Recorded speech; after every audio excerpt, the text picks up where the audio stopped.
Hello everyone, welcome to the session. आज हम discuss करने जा रहे हैं grade 6 Punjab school education board की बुक एग्रीकल्चर और उसका third chapter classification of crops. Crops को हम अलग अलग तरीके से क्लासिफाई करेंगे, मौसम के हिसाब से, साइंस के हिसाब से, जरूरतों के हिसाब से। तो चलिए शुरू करते हैं। सबसे पहले हम देखते हैं कि क्रॉप की डेफिनेशन क्या होती है। कोई भी प्लांट जिसकी एक इकोनॉमिक या कमर्शियल वैल्यू है, मतलब पैसे से उसको तोला जा सकता है, उसके पैसे मिलते हैं, और साथ ही साथ में उसकी जरूरत है एक पर्टिकुलर कम्युनिटी को, कुछ लोगों को, वो उनकी जरूरतें पूरा करता है, तो उस चीज को, उस प्लांट को हम क्रॉप बोलते हैं। अब जिस तरीके से एक पर्टिकुलर एरिया के अंदर, खेत के अंदर वीट उगाए जाए, तो उसे हम वीट की फसल या वीट क्रॉप बोलते हैं। चलिए डिस्कशन स्टार्ट करते हैं, क्लासिफाई करते हैं क्रॉप्स को अलग अलग कैटेगरी के अंदर। सबसे पहले हम समझेंगे क्लासिफिकेशन बेस्ड ऑन सीजन, मौसम के ऊपर क्लासिफाई करेंगे, और इसका क्वेश्चन आता ही आता है, पर घबराने की जरूरत नहीं है क्योंकि मैं आपको इसको याद करने के लिए ट्रिक दूंगी। सबसे पहला होता है खारिफ सीजन। खारिफ सीजन से याद रखना, जो खांसी होती है ज्यादा आपको, वो बरसातों के टाइम पे होती है, क्योंकि आप पकौड़े खा लेते हो सॉस के साथ। ख से खांसी, ख से खारिफ सीजन। और ये क्रॉप्स कब उगाई जाती है? जून जुलाई के अंदर, या आप कह सकते हो जब बरसातें शुरू होती हैं। और ये कब हार्वेस्ट की जाती है? अक्टूबर नवंबर के अंदर। कौन कौन सी फसलें उगाई जाती हैं? सबसे पहले मैं कॉमन आपको एक लिस्ट दे देती हूँ। मेज हो गया, राइस हो गया, कॉटन, ज्वार, बाजरा, मूंग जिसे हम ग्रीन ग्राम बोलते हैं, मैश, ब्लैक ग्राम बोला जाता है, अरहर, ग्राउंडनट, सेसमे और सोयाबीन। अब याद करने का तरीका क्या है, ध्यान से सुनना। JAB जब, MSG मिस, MSG मैसेज, जब मिस ने मैसेज किया। अब इसे ऐसे आप कुछ भी बना सकते हो। J से हो गया आपके पास ज्वार, A से अरहर, B से आप बाजरा कर सकते हो, M से मेज, S से आ गया सोयाबीन, M से मूंग या मैश, जो भी आप करना चाहो, S से हमारे पास आ गया सेसमी, और G से ग्राउंडनट। हो गया क्लियर? ये ट्रिक याद रख सकते हो। वैसे ही बात करते हैं राबी क्रॉप की। अब राबी क्रॉप को मैंने ऐसे याद किया हुआ है कि मेरी फैमिली के अंदर अगर किसी का आर से नाम है तो उनका बर्थडे विंटर्स में आता है, सर्दियों में आता है। तो राबी क्रॉप जो है वो वाली क्रॉप है जो उगाई जाती है, सो की जाती है, बीजी जाती है अक्टूबर नवंबर के अंदर, और उसे वाहा जाता है जब आप बैसाखी मनाते हो, बल्ले बल्ले, मार्च और अप्रैल के अंदर। तो मतलब एक विंटर क्रॉप है। अब आगे ट्रिक देने से पहले मैं बता देती हूँ कौन कौन सी क्रॉप्स उगाई जाती हैं। वीट, बार्ले, ओट्स, बरसीम, सरसों, ग्राम, तोरियां, तारामीरा, लिनसीड्स, सनफ्लावर। अब इसका ट्रिक क्या है याद करने का? आपने इसे याद करना है, बस VOLTS वोल्ट्स होते हैं, लेकिन यहां आपने याद करना है WOLTS वोल्ट्स करके। अब BS क्या है? B से बार्ले, S से सरसों, फिर B से बरसीम, S से हम ले सकते हैं इसके अंदर सनफ्लावर। वोल्ट्स में आ जाता है WOLTS। आप देख सकते हैं W से हमारे पास वीट आ जाती है, O से हमारे पास ओट्स आ गए, L से लिनसीड, T से तोरियां कर सकते हो, और S से सरसों दोबारा कर सकते हो अगर आप चाहो, या S की जरूरत ही नहीं है क्योंकि हमारे 2 S पूरे हो गए। अब मैंने एक और तरीका इसका यूज किया था इसको याद करने के लिए, उसके लिए आपको नेक्स्ट चैप्टर देखना पड़ेगा। अब डिस्कस करते हैं बोटैनिकल क्लासिफिकेशन। मतलब साइंस जो है अलग अलग प्लांट्स को अलग अलग कैटेगरी में डालती है, अलग अलग फैमिलीज के अंदर डालती है साइंटिफिकली। तो उसके हिसाब से हम पढ़ते हैं कौन सी कैटेगरीज आती है। सबसे पहला है ग्रामीनिया और ग्रास फैमिली। अब ये जो ग्रास की फैमिली है, ये घास जैसी दिखाई देती है क्रॉप्स, उसकी एक कैटेगरी है। जैसे वीट हो गया, राइस हो गया, बार्ले, मेज। इसे याद रखना, हम सीरियल फैमिली भी बोलते हैं, वो टीवी वाला सीरियल नहीं, CEREAL वाला। दूसरा है लेग्यूमिनोजाई, इसको हम पीज या पल्स फैमिली बोलते हैं। इसकी जो क्रॉप होती है उसके अंदर बहुत ज्यादा प्रोटीन कंटेंट होता है। ये जो प्लांट्स हैं ये क्या करते हैं, इनकी खासियत ये होती है कि इनकी जो जड़ें हैं वो नाइट्रोजन को यूज कर लेती हैं, फिक्स कर लेती हैं खुद ब खुद। मतलब इनको हम लेग्यूमिनस प्लांट्स बोलते हैं क्योंकि इनके अंदर खास तौर पे एक बैक्टीरिया होता है राइजोबियम, तो नाइट्रोजन को इस्तेमाल कर सकता है एटमॉस्फेयर से। सॉइल के अंदर ही वो काम करता है। याद रखना, नाइट्रोजन को फिक्स करता है पल्स फैमिली वाला, और उसके अंदर ज्यादा प्रोटीन होता है। लेग्यूमिनाए इसीलिए बोला जाता है क्योंकि वो लेग्यूमिनस क्रॉप्स होते हैं और साथ में प्रोटीन मिलता है। पी से प्रोटीन, पी से पल्स, याद कर लेना। अब इसके कुछ एग्जाम्पल्स जो है वो हो गए पीज, सोयाबीन, ग्राम, अरहर, सन हेम्प या मूंग। अगला है क्रूसीफेरेआई या मस्टर्ड फैमिली। इसके अंदर सब्जियां भी होती हैं, ऑयल सीड्स भी होते हैं, मतलब ऑयल सीड्स वाली क्रॉप्स भी होती हैं। जैसे आप कह सकते हैं कैबेज हो गया, कॉलीफ्लावर हो गया, रेडिश, सरसों, तोरियां, तामारिया हो गया। अगला है मेलवेग्रे, जिसे हम कहते हैं कॉटन फैमिली। अब इसके अंदर खास तौर पे दो चीजें आती हैं, एक तो कॉटन आ गई और दूसरा है ओकरा। ओकरा को हम बोलते हैं लेडी फिंगर यानी कि भिंडी। अगली जो क्लासिफिकेशन है तीसरी, उसे हम बोलते हैं एग्रोनॉमिक। एग्रोनॉमिक क्लासिफिकेशन का मतलब होता है इकोनॉमिक यूजेस के हिसाब से, मतलब कौन सी जो है कितने हिसाब पे बिकने वाली क्रॉप है उसको उस कैटेगरी में डाल दिया जाता है। अलग अलग कैटेगरीज बनाई जाती है क्योंकि सॉइल की मैनेजमेंट करना भी इसी के अंडर आता है। तो ये देखिए कि वो जो क्रॉप है वो किस तरीके से यूज की जाएगी, खाने के तरीके से यूज की जाएगी, फ्यूल के तरीके से यूज की जाएगी, फाइबर के तरीके से यूज की जाएगी, मतलब पैसे की कितनी वैल्यू है उसकी, आप कैटेगरीज बना सकते हैं। सबसे पहली जो कैटेगरी है उसे हम बोलते हैं सीरियल्स, दालें या ग्रेन क्रॉप्स।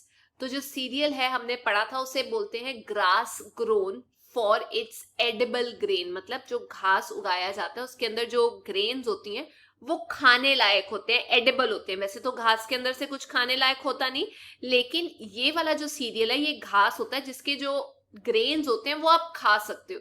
तो ये जो टर्म है सीरियल, ये हम उन चीजों के लिए लगा सकते हैं जो ग्रेन्स हैं वो खाने को मिलती है, या जो प्लांट है वो पूरा खा सकते हो। याद रखना ग्रास की बात हो रही है। तो 6 सीरियल क्रॉप्स जो हैं वो जानी जाती हैं वर्ल्ड के अंदर: वीट, ओट्स, राया, बार्ले, कॉर्न, राइस। ज्वार और बाजरा जो है वो भी इसी कैटेगरी में आती हैं। अब ये जो सीरियल्स हैं इनके अंदर लाइसिन भी कम होता है और ट्रियोनी भी कम होता है। ये दोनों एक पदार्थ होते हैं जो प्रोटीन के अंदर ज्यादा मिलते हैं, तो आप याद रखना प्रोटीन की वैल्यू थोड़ी कम होती है। आगे बात करते हैं लेग्यूम्स की या पल्सेस की, दालों की। अभी हमने पढ़ा था पल्सेस या जो प्लांट्स हैं जो नाइट्रोजन फिक्स कर लेते हैं एटमॉस्फेयर के अंदर से अपनी जड़ों के अंदर, नोड्यूल्स के अंदर राइजोबियम को यूज करके, उन्हें हम लेग्यूमिनस प्लांट्स बोलते हैं, पल्सेस बोलते हैं। पी से पल्सेस, पी से याद रखना इनके अंदर प्रोटीन बहुत ज्यादा होता है, जैसे अरहर, मैश, मूंग या फिर पीस। अब ये जो लेग्यूम्स है इनके अंदर सिस्टीन और मेथियोनिन जो है वो थोड़ा कम होता है। तीसरी कैटेगरी है फॉरेज क्रॉप्स। ये जो फॉरेज क्रॉप्स होती हैं, आप कह सकते हैं बचा हुआ जो हिस्सा होता है प्लांट्स का जो एनिमल्स को दिया जाता है उसे हम फॉरेज क्रॉप्स बोलते हैं। जैसे जो पार्ट बच जाता है मेज का, ज्वार का बच जाता है, ओट्स का, बार्ले का, बाजरा का, और जो लेग्यूम्स होते हैं दालों का भी जो बच जाता है उसे हम फॉरेज में डाल देते हैं, मतलब जानवरों को दे देते हैं। फ्रेश भी दे देते हैं, जो बचा हुआ होता है काफी दिन पुराना वो भी दे देते हैं। उसके अलावा आ जाती है oil seed crops. Oil seed crop से ऑयल निकाला जाता है, जैसे ग्राउंड नट हो गया, सरसों, राया, तारा मीरा हो गया, सोयाबीन, ये हमें पता है।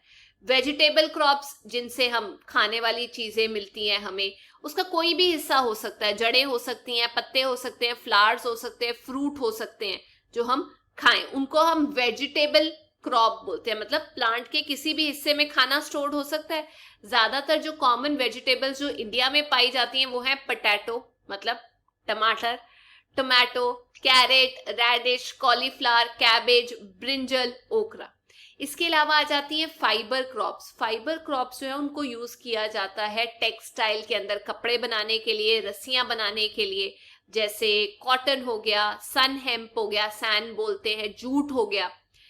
इसके अलावा शुगर क्रॉप्स आ जाती हैं, जैसे शुगर केन, शुगर बीट, जिससे शुगर मिलती है हमें। स्टार्च क्रॉप्स होती है जिससे आपको स्टार्च मिलता है, जैसे बोलते हैं ना पोटैटो के अंदर स्टार्च होता है, तो वो वाली क्रॉप्स होती हैं। पोटैटो भी आ जाता है उसमें, स्वीट पोटैटो भी आ जाता है, बकव्हीट भी आ जाता है। स्पाइसेस, स्पाइसेस मतलब मसाले। अब वो कोरिएंडर हो गया, धनिया हो गया, जिंजर, गार्लिक हो गया, टर्मरिक, हल्दी हो गया, चिलीज, पेपर, ये सब स्पाइसेस के अंदर आ जाती है। अब बात करते हैं प्लांट्स की जो क्लासिफिकेशन है उनके लाइफ साइकिल के ऊपर, मतलब उनकी जिंदगी कितनी है, लाइफ स्पैन कितना है। कुछ क्रॉप्स होती हैं वो एनुअली ग्रो करती है, मतलब उनको पूरा साल लगता है, पूरा टाइम लगता है ग्रो करने के लिए। कुछ होती हैं बाइनियल्स, कहने का मतलब वो जो 2 साल लेती हैं, और कुछ होती हैं पेरिनियल्स। पेरिनियल वो होती हैं जो आए साल उगाई जा सकती हैं। तो सबसे पहले बात करते हैं एनुअल क्रॉप्स की। तो ये जो क्रॉप्स हैं ये उगती हैं, बड़ी होती है, मर भी जाती हैं 1 साल के अंदर, या आप कह सकते हैं एक सीजन लेती हैं, जैसे वीट हो गया, बार्ले हो गया, मेज हो गया। बाइनियल का मतलब वो वाली क्रॉप्स जिनको 2 साल चाहिए होते हैं या 2 सीजन्स चाहिए होते हैं अपना लाइफ साइकिल पूरा करने के लिए। फर्स्ट ईयर या फर्स्ट सीजन के अंदर ये थोड़ा सा ग्रो करती हैं, और सेकेंड ईयर तक आते आते ये फ्लावर्स देना शुरू कर देती हैं, जैसे शुगर बीट हो गया, प्याज हो गया, वाइल्ड कैरेट हो गया। एक और कैटेगरी इसे हम कहते हैं पेरिनियल। पेरिनियल मतलब साल दर साल ये उगती रहती है, मतलब ईयर टू ईयर उगाई जाती हैं। अब ये जो प्लांट्स हैं ये उगाए जाते हैं किसी एक सीजन में, फिर ना इनका ऊपर वाला हिस्सा काट लिया जाता है, जड़ें इंटैक्ट रहती हैं सॉइल के अंदर, ताकि दोबारा वो क्रॉप जो है वो उग सके। जैसे कि शुगर केन, तो उसे हम बोलते हैं दे आर ग्रोन या केप्ट एज रेटून्स। रेटून्स का मतलब नीचे का हिस्सा जमीन के ऐसे का ऐसा, ऊपर का काट के यूज कर लो, वो दोबारा अगले साल उग जाएगा, जैसे आम के पेड़ से आप आम तोड़ते हो। अगली जो कैटेगरी है वो है स्पेशल पर्पस से जो क्लासिफिकेशन की जाती है अलग अलग क्रॉप्स की, उसके बारे में डिस्कस करते हैं। सबसे पहला ग्रीन मैन्योर क्रॉप्स। ज्यादातर जो लेग्यूम क्रॉप्स होती हैं या जो दालें होती हैं वो एटमॉस्फेयर से नाइट्रोजन फिक्स कर लेती हैं। वो उगाई जाती हैं उस सॉइल के अंदर जिसको एक बार वाह दिया गया हो, प्लो कर दिया गया हो, ताकि प्रोडक्टिविटी जो है वो उग जाए। इसके अंदर हम अलग अलग क्रॉप्स उगाते हैं, जैसे कि सन हेम्प आप पिक्चर में देख सकते हैं।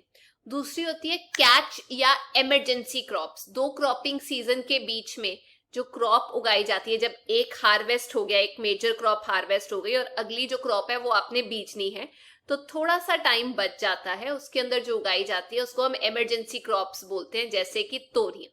ये ना तब भी उगाई जाती हैं जब क्रॉप फेलियर हो जाता है, मतलब जो क्रॉप्स हैं जिसे हम मानते हैं कि हाँ पैसा मिलेगा, वो डिस्ट्रॉय हो जाती हैं किसी कारणवश। थर्ड कैटेगरी है साइलेज क्रॉप्स। ये वो वाली क्रॉप्स होती है जो हम जानवरों को चारे के तरीके से डालते हैं। इसमें क्या किया जाता है, जो क्रॉप्स का बच जाता है हिस्सा, उसे हम एक एयर टाइट मतलब बंद एरिया में डाल देते हैं, स्टोर कर देते हैं, ताकि वो कहीं ना कहीं फर्मेंट हो जाए, अगर होनी है, जितनी बेहतर होनी है वो हो जाए, और उसको बाद में यूज किया जाता है जब चारे की कमी पड़ जाती है।